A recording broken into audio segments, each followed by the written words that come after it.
자, 여러분 교재 398쪽이 되겠습니다. 부동산 개발의 위험과 타당성 분석이죠. 자, 우리 월포드의 견해인데, 자, 월포드의 견해 상당히 우리가 중요하다고 했습니다. 우선 시험 문제에 우리가 출제를 또 많이 하는 또 월포드의 견해죠.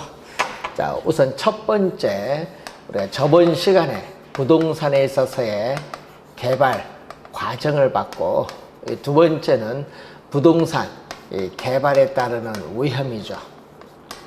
자, 월포드는 부동산 개발에 따른 위험을 크게 세 가지로 봅니다. 이 법률적 위험 또는 법적 위험이죠.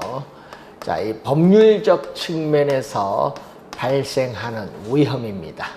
자, 그리고 또 시장 위험이 있고, 그리고 비용상의 위험, 이렇게 크게 세 가지로 나눠볼 수 있죠. 또 이 위험은 또 시험에 또 자주 나오는데, 이 부동산 개발 사업은 미래의 불확실성으로 인해서 위험이란 요소가 항상 내포 포함이 되었는데, 이 법률적 위험에 주의해서 이 공법적 측면, 자, 이 공법적 측면에서 우리가 나오는 게 바로 우리는 토지 이용 규제죠. 자, 이 토지 이용 규제의 대표적 수단, 용도 지역지구제입니다. 이 지역지구제 변경 가능성이 있느냐, 이걸 보는 거고, 또 우리가 사법적 측면에서 보는 개발 사업에 대한 주민의 민원이라든지 이 소유권에 있어서의 관계를 보는 게 법률적 위험이죠. 자, 시장 위험은 시장의 불확실성이 개발업자에게 지우는 부담을 시장 위험이죠. 예를 들면은 부동산 경기 침체로 인해서 공실률이 증감으로써 임대료가 하락한다, 이런 것은 시장 위험에 속하는 내용이죠. 자, 우리 개발 사업에 있어서의 완공률, 자, 개발 사업의 완공률이 100%에 가까이 가죠. 자, 이때 매수자 입장에서의 위험은 개발 사업 완공률 100% 갈수록 점점 줄어들고 부동산의 가치는 점점 높아지죠. 그렇지만 초기에는 반대로 위험은 높고 가치는, 높은 위험을 할인한 가치는 이렇게 낮게 나타나죠. 누구 입장에서? 우리가 수자 입장에서 우리가 바라보는 겁니다. 자, 물가가 지속적으로 상승하는 인플레이션이 발생할수록 개발 사업의 기간이 길어질수록 이 비용상의 우리가 위험 부담은 점점 더 커진다는 것을 또 알 수가 있죠. 자, 이 개발의 위험도 우선 자주 출제를 하고요. 세 번째는 이 부동산에 있어서의 이 개발에 있어서 이 타당성 분석이죠.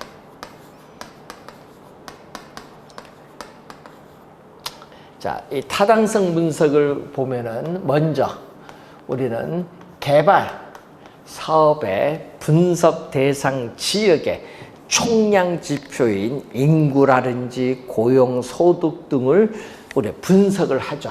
그래서 분석 대상 지역의 모든 부동산, 분석 대상 지역의 모든 부동산에 대한 수요, 자, 모든 부동산에 대한 수요와 시장에 영향을 미치는 요인을 분석, 확인, 예측하는 작업이죠. 모든 부동산에 영향을 미치는, 자, 모든 부동산에 영향을 미치는 모든 부동산에 영향을 미치는 부동산에 대한 수요와 부동산 시장에 영향을 미치는, 우리는 모든 부동산에 대한 수요, 모든 부동산에 대한 수요와 부동산 시장에 영향을 미치는 요인을 분석, 확인, 예측하는 작업으로서 거시적 측면에서의 분석이 지역경제 분석이죠. 자, 이 지역경제 분석을 토대로 해서 두 번째는 시장 분석인데, 시장 분석은 모든이 아니라 여기는 특정이죠. 특정 유형의 부동산, 특정 유형의 부동산에 대한 수요와 공급 상황을 연구 분석해서 전반적인 가격 수준과 이러한 가격 수준의 동태적인 경로를 분석하는 작업을 우리 시장 분석, 시간이 흘러감에 따라 가격이 어떻게 변하는가 분석하는 모형이죠. 자, 시장 분석인데 이 지역 경제 분석과 시장 분석을 토대로 해서 세 번째 시장성 분석인데 주의할 것은 시장 분석과 이 시장성 분석은 같은 용어가 아니다. 시장 분석과 시장성 분석은 같은 용어가 아니라는 것을 주의를 좀 해두셔야 되겠습니다.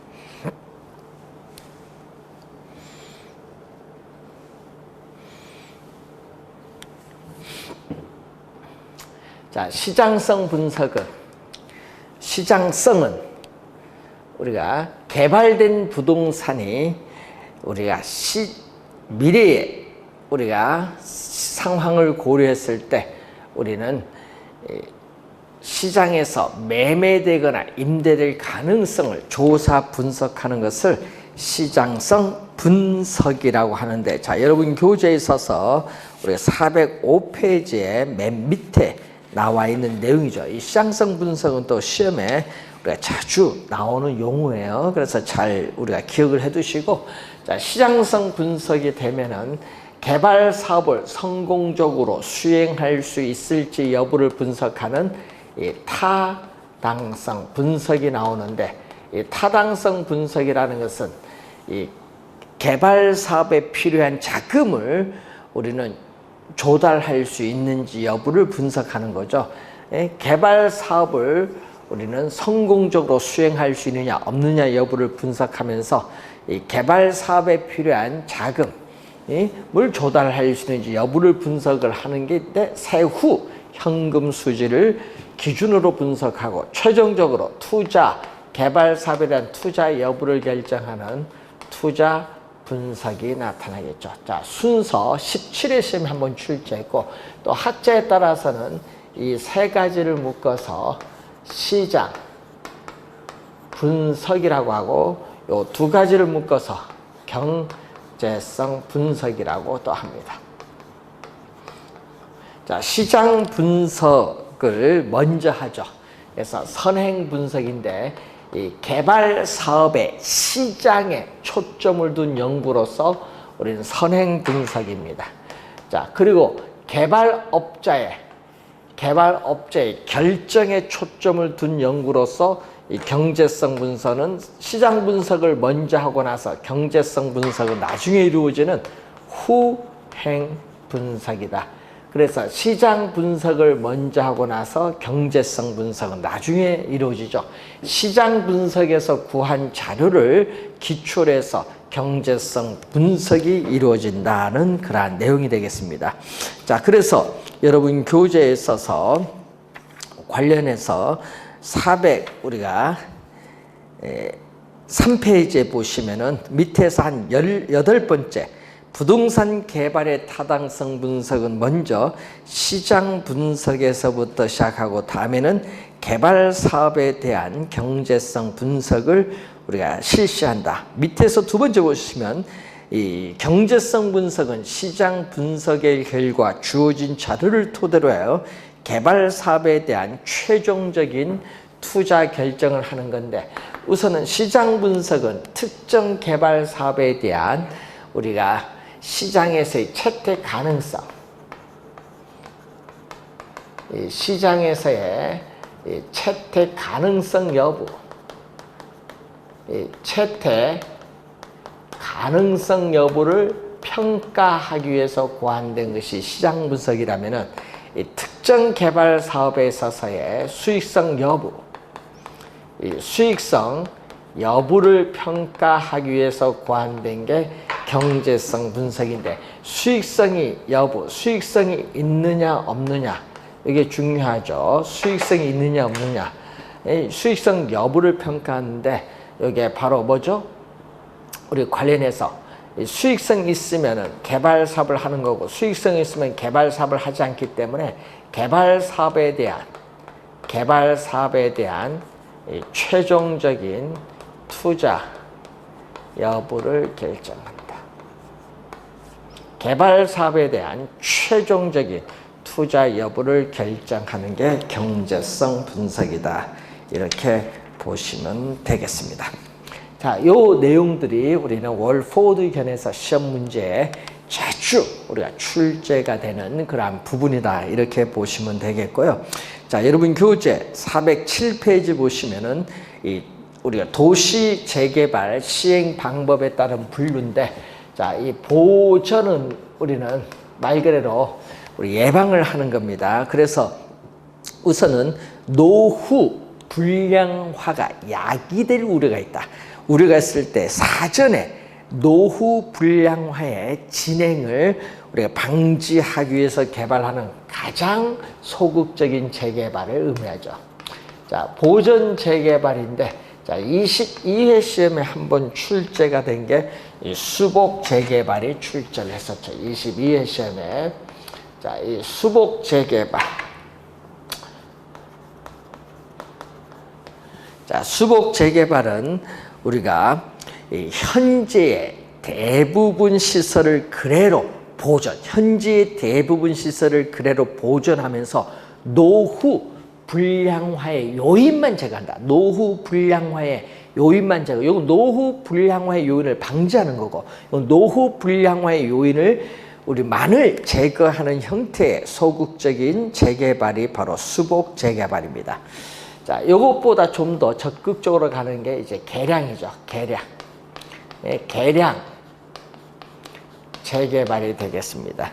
자, 그래서 우리는 이 기존 시설에 있어서 확장이라든지 개선 또는 새로운 시설의 첨가 등을 통해서 기존의 물리적 환경에 있어서의 질적 수준을 높이는 거죠. 그래서 도시의 기능을 높이고자 하는 형태의 재개발이 개량 재개발이고, 선진국에서는 수복 개량 재개발을 하는 것이 일반적이다. 자, 우리는 기존의 시설을 완전히 철거를 하고 새로운 시설로 교체하고자 하는 재개발이 철거 재개발인데, 우리나라는 철거 재개발이 거의 대부분이죠. 이쪽으로 올수록 적극적, 이쪽으로 갈수록 소극적이라는 것을 우선 확인을 해 두시면 되겠습니다. 자, 여러분 우리가 7회 시험과 30회 시험의 개념을 물은 게 바로 이 도시 및 주거환경 정비법에 따르는 정비사업의 종류 3가지가 나오고 있죠.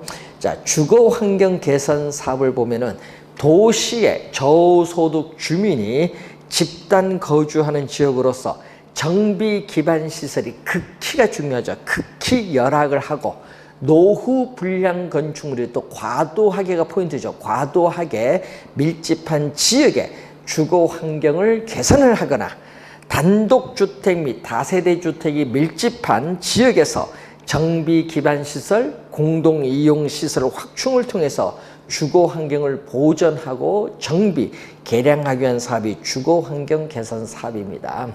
자, 주의를 좀 해두시고, 또 우리 30회 시험에 재개발 사업이 출제했었죠. 정비 기반 시설이 열악을 하고, 그리고 노후 불량 건축물이 밀집한 지역에서 주거 환경을 개선하거나, 상업지역, 공업지역 등에서 도시 기능의 회복 및 상권 활성화 등을 위하여 도시 환경을 개선하기 위한 사업이 재개발 사업이 되겠습니다. 자, 재건축 사업은 정비 기반 시설 열악이 아니라 양호, 정비 기반 시설은 양호하나 노후 불량 건축물에 해당하는 공동주택이 밀집한 지역에서 주거 환경을 개선하기 위한 사업이 바로 재건축 사업이죠. 이 3가지 개념 우선 여러분이 공법에서 우리 배우는 용어입니다. 한번 잘 확인해 보시기 바라고요. 자, 409페이지 보시면은, 자, 토지의 취득 방식이죠. 자, 이 토지의 이 취득 방식에 따라서 우리는 개발 방식의 유형이 나오는데, 자, 그 유형을 보게 되면은 우선은 토지 소유자, 지주에 의한 자력 개발이 나오죠.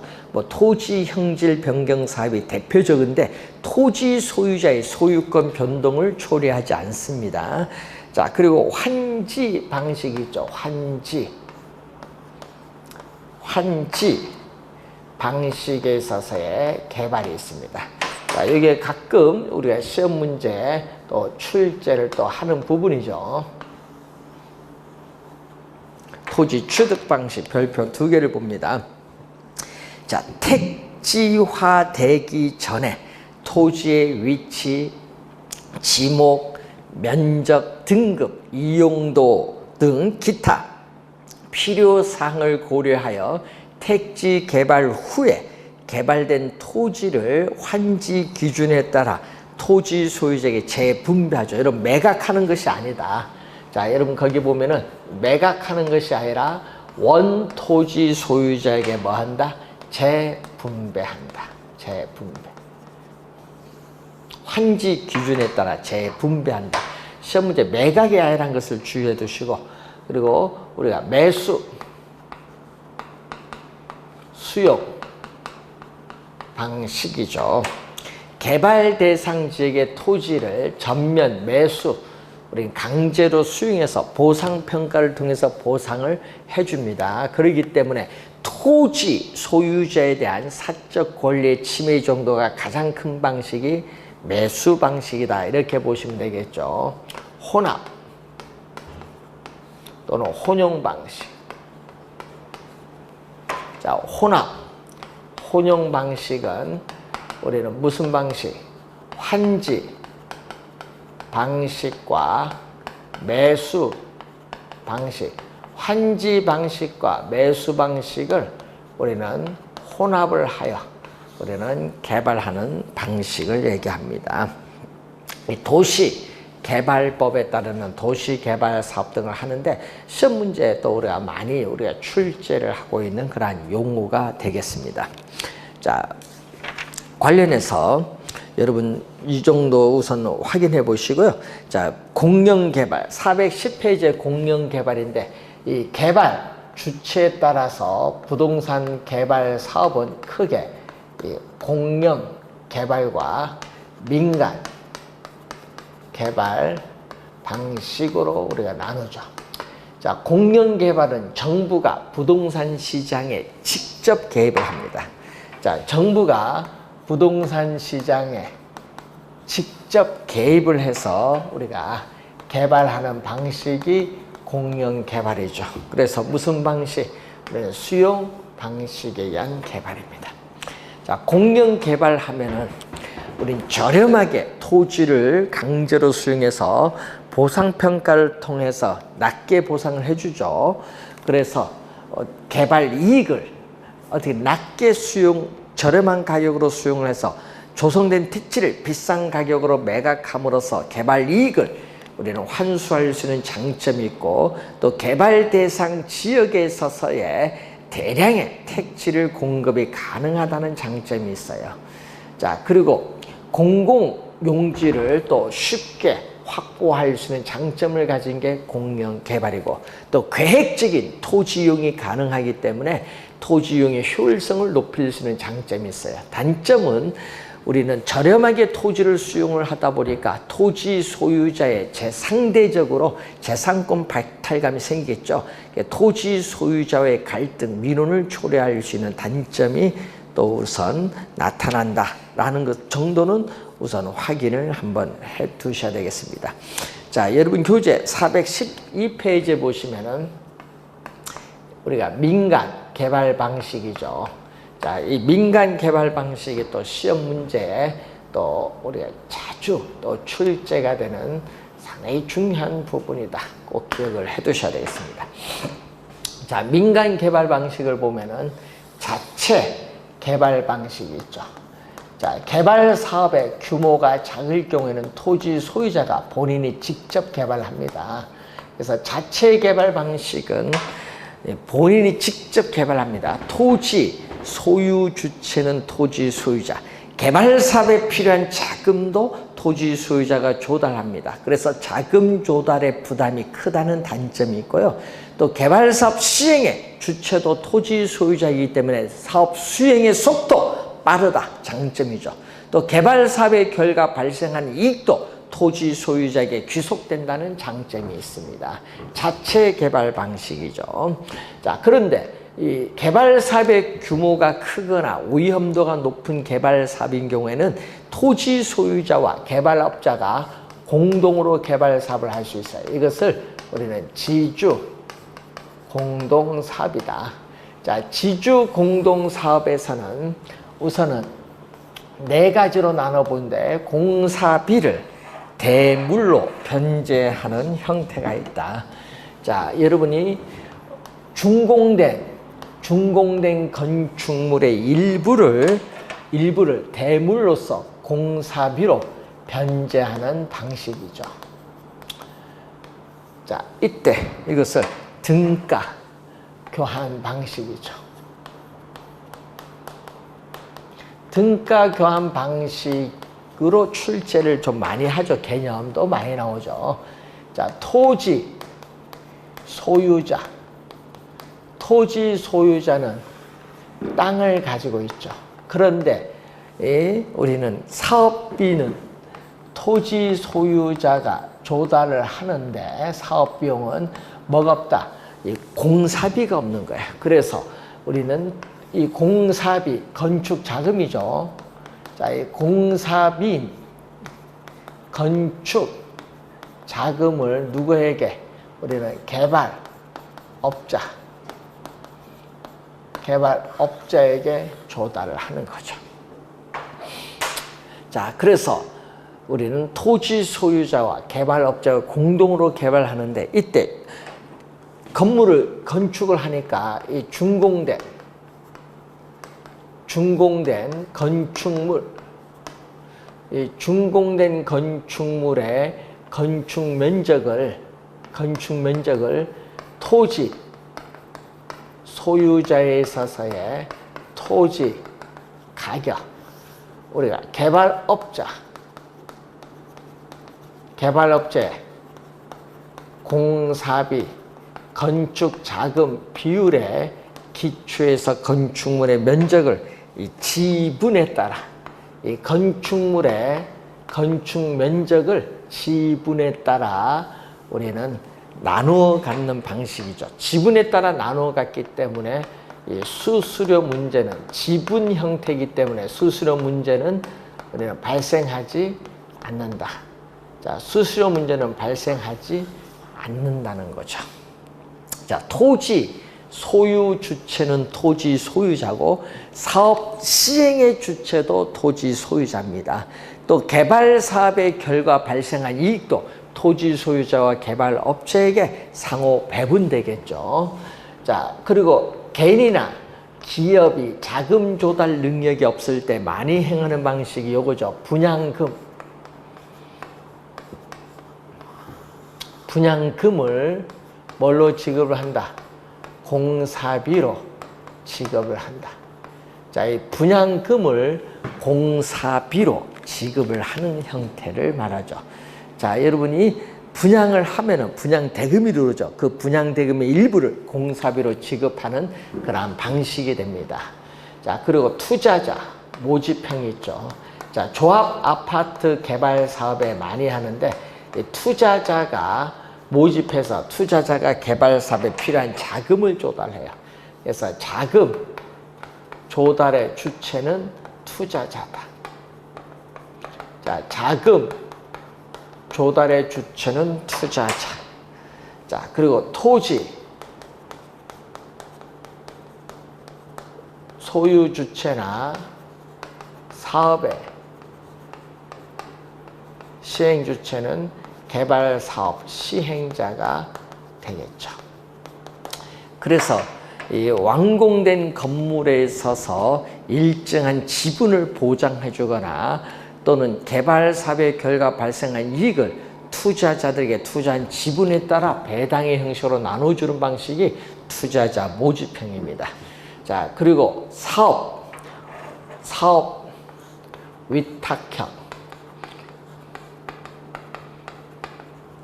사업 위탁형, 사업 수탁 방식이라고 하죠. 자, 사업 위탁형, 사업 수탁 방식에 대한 내용을 보면은, 자, 토지 소유자가 토지를 가지고 있어요. 자, 토지 소유 주체는 토지 소유자입니다. 그렇기 때문에 개발 사업은 끝까지 누구의 명의로? 토지 소유자의 명의로 진행된다.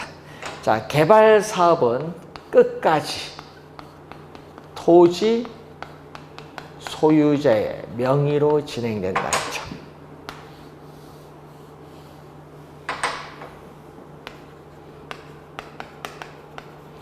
자, 개발 사업에 필요한 자금, 또 우리는 토지 소유자가 또 조달을 해줘. 예? 그런데 문제는 개발 사업에 있어서 기획, 설계, 착공, 완공 후 임대, 분양에 이르는 전반적인 모든 개발 사업은 개발업자가 담당을 합니다. 그렇기 때문에 사업 시행의 주체는 누구? 개발업자가 된다.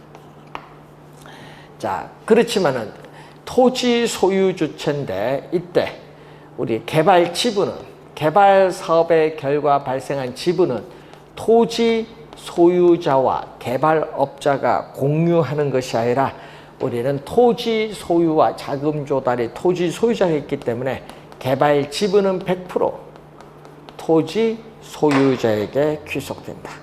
개발 지분은 100% 토지 소유자에게 귀속이 된다.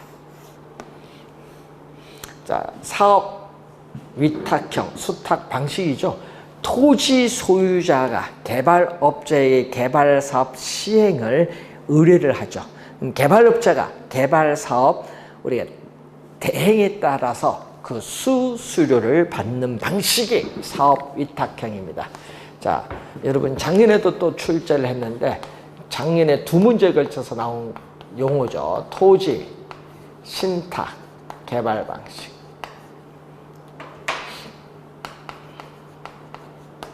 자, 작년에 두 문제에 걸쳐서 우리가 출제를 한 용어죠. 자, 토지 소유자는 위탁자죠. 그런데 토지 소유자는 토지는 가지고 있는데 뭐가 없다? 개발 사업에 필요한 자금도 없고 전문성도 없기 때문에 우리는 신탁을 하겠죠. 토지를 뭐 20년 계약 기간을 통해서 약정을 맺어서 신탁을 하죠. 자, 신탁 회사인 수탁자. 자, 수탁자는 신탁을 하게 되면 수익증권을 발행해서 토지 소유자에게 지급을 합니다. 자, 문제는 토지 소유자가 파산하더라도 신탁 개발 사업에 영향을 미치지 않기 위해서는 법률상이죠. 형식상 법률적으로 누구에게 우리는 소유권을 이전을 합니다. 누구에게? 신탁회사에. 소유권을 인정을 하기 때문에 토지 우리가 소유 주체는 누구다? 신탁회사죠. 토지 소유 주체가 신탁회사이기 때문에 개발 사업은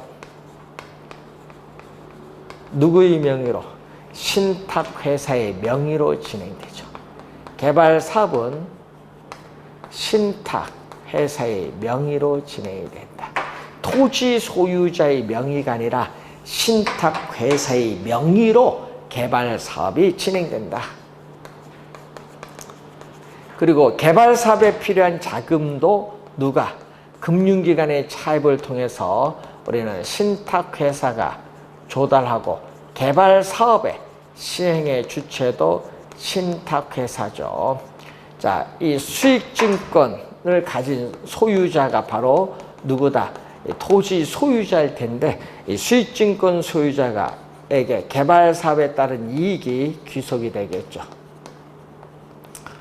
자, 그리고 계약 기간이 끝나면은 토지와 건물은 토지 소유자에게 반환이 됩니다. 자, 여러분 신탁인데 중요한 건 형식상 소유권 이전. 이게 또 30회 시험에 또 정답으로 물었죠. 소유권이 이전된다는 걸 항상 기억을 잘 해두셔야 됩니다. 자, 그리고 컨소시엄, 대규모 개발 사업에 있어서 자금 조달이라든지 기술 보완 등에 필요에 있어서 여러 법인 간의 컨소시엄을 구성해서 개발 사업을 진행을 하죠. 그러면은 개발 사업의 안정을 기할 수 있는 장점이 있지만 컨소시엄을 구성하고 있는 법인 간에 있어서 이해 조정으로 인해서 개발 사업이 지연될 가능성이 있다는 단점은 있어요. 컨소시엄 구성 방식이 나오죠. 자, 이 관련된 내용에서 시험도 우리가 지문이 자주 우리가 출제를 하는 그러한 내용이 되겠습니다. 자, 여러분 교재 417페이지 중간에 보시면요. 구차지 방식, 신차지 방식인데 오래된 구죠. 오래된 구차지 방식은 개발업자가 토지 소유자로부터 토지를 빌려서 우리는 개발 사업을 진행하는 방식을 얘기를 합니다. 자, 그런데 권리금을 주고 토지를 빌린다는 얘기죠. 자, 그래서 신차지 방식은 다르죠. 신차지 방식은 어떻게 돼요? 신차지 방식은 토지 소유자로부터 우리는 개발업자가 토지를 빌리죠. 빌릴 때 권리금을 주고받지 않는다. 예? 왜냐면 우리는 개발업자가 토지 빌려서 개발업자가 본인이 개발하는 것이 아니라 우리는 공동개발 사업이에요. 공동개발 사업입니다. 그렇기 때문에 권리금을 주고받지 않고요. 이 차지 계약 기간 동안에는 우리가 이 사업의 성과인 수익을 우린 토지 소유자에게 높은 지대로서 지불되는 거고, 이 차지 계약 끝나는 종결 시점에서는 토지는 빌렸으니까 무상 반환하고, 건물은 공동개발 사업을 청산을 해야 되기 때문에 건물은 시가로 양도한다는 그러한 내용이죠. 그래서 여러분 우리가 차지는 땅을 빌린 거죠. 신차지 방식에 대한 내용이죠. 자, 그리고 우리는 거기에 또 민자를 유치해서 개발 사업을 하는 방식인데, 항상 빌드는 민간 자금을 조달해서 건설을 하죠. 그래서 준공을 합니다. 그래서 BOT 항상 순서죠. 준공을 해서 우리는 민간 사업자가 어떻게 돼요? 시설 관리 운영권을 가지고 있죠. 오퍼레이터 시설 관리 운영권을 가지고 있습니다. 시설 관리 운영권을 가지고 있고, 그리고 트랜스퍼, 우리는 약정된 주어진 정해진 기간이 끝나면은 소유권을 국가지방자치단체에게 뭐한다? 이전. 국가지방자치단체 소유권을 이전을 하는 거죠. 그래서 준공을 하고 시설 관리 운영권이죠. 자, 순서대로 가면 돼요. 만약에 BTO다. 그럼 준공을 해서 국가지방자치단체에게 소유권을 이전을 하고, 우리가 민간 개발 사업자가 정해진 기간 동안에 시설 관리 운영권을 가지고 우리가 사용료를 가지고 비용을 회수한 이후에 어떻게 돼요? 끝나면 어떻게 돼요? 이제 시설 관리 운영권을 가지고 비용을 회수하는 그런 방식인데, 뭐가 있어요? 여기는 도로라든지 교량이라든지 이러한 터널이라든지 이러한 사회 간접 자본 시설에 많이 활용하는 게 BTO입니다. 자, BTL이 있어요. 자, 요 두 가지가 또 시험에 많이 나오죠. L은 리스입니다. 리스. 또 민간 개발 사업자가 준공을 해서 소유권을 이전했는데, 또 정해진 기간 동안에 국가 또는 지방자치단체 공공이 그 시설을 임차 임차해서 수요가 있든 없든 사용료를 지불하는 방식입니다. 리스, 임차를 한다는 얘기죠. 리스. 자, 이것은 특히 군인 아파트 라든지 기숙사라든지 강당이라든지 이런 사업을 할 때 많이 활용하는 방식이죠. 자, 그리고 BOO 민간 개발 사업자가 준공해서 OON 소유권과 뭐를 아퍼레이트 시설 관리 운영권을 보유하는 방식이 BOO죠. 자, 여기서도 가끔 또 시험 지문이 또 자주 우리 출제하는데 별표 2개 정도 또 확인하겠습니다. 잘 나오죠, 4개. 확인을 또 잘 해두셔야 되는 그러한 부분이 바로 요 4가지입니다. 자, 우선은 여러분 교재에 417페이지에 관련된 내용을 설명했고, 이 419페이지 보시면은 이 개발권 양도 제도가 나오죠. 이것은 정책 이론에서 우리가 또 한번 배웠는데, 이 개발권 양도 제도를 TDR이라고 했죠. TDR. 자, 그래서 우리는 이미 배운 걸 다시 한번 복습할까요? 이 개발 지역과 보전 규제 지역인데 여기서는 개발을 못해요. 보전 지역은. 그래서 이 보전 지역에 토지 소유자는 개발을 못합니다. 그렇기 때문에 개발 제한에 따르는 의도하지 않은 우발적인 손실을 입게 되고, 이 개발 지역의 토지 소유자는 개발에 따르는 또 우발적인 이익을 얻기 때문에 양 지역의 형평성에 문제가 발생하죠. 이 문제를 해결하기 위해서 이 보전 지역의 토지 소유자의 이 소유권으로부터 뭐를 분리하죠? 이 개발권을 분리합니다. 자, 이 개발을 못하기 때문에 이 개발권을 이쪽에 개발이 안 되기 때문에 뭐를 통해서? 시장을 통해서 누구에게? 개발지역 법정 허용 용적률 이상 개발을 원하는 토지 소유자에게 매각을 함으로써 우발적인 손실에 대한 보상을 받는 제도가 바로 TDR이다. 이 개념 정도는 정확하게 기억을 좀 해두셔야 되겠죠. 그래서 이 지역의 개발 밀도죠. 용적률과 같은 이 개발 밀도가 강화가 돼야 돼요. 강화가 되고 또 지가가 높아야 TDR에 대한 수요가 증가함으로써 잘 이 제도가 도입이 되겠죠. 이 초기에는 우리가 우량, 농지유 확보, 자연환경 생태계 보호, 역사적 유물 보전, 문화재 보호 등을 위해서 도입된 제도지만 최근에는 토지 이용 규제 수단으로 많이 활용하고 있다. 자, 두 지역 토지 소유자 간의 형평성 문제를 완화시켜주기 위한 제도로서 상당히 중요한 제도가 TDR. 개념이 시험 문제에 많이 나옵니다. 개념 정도는 정확하게 기억을 해두시기 바랍니다.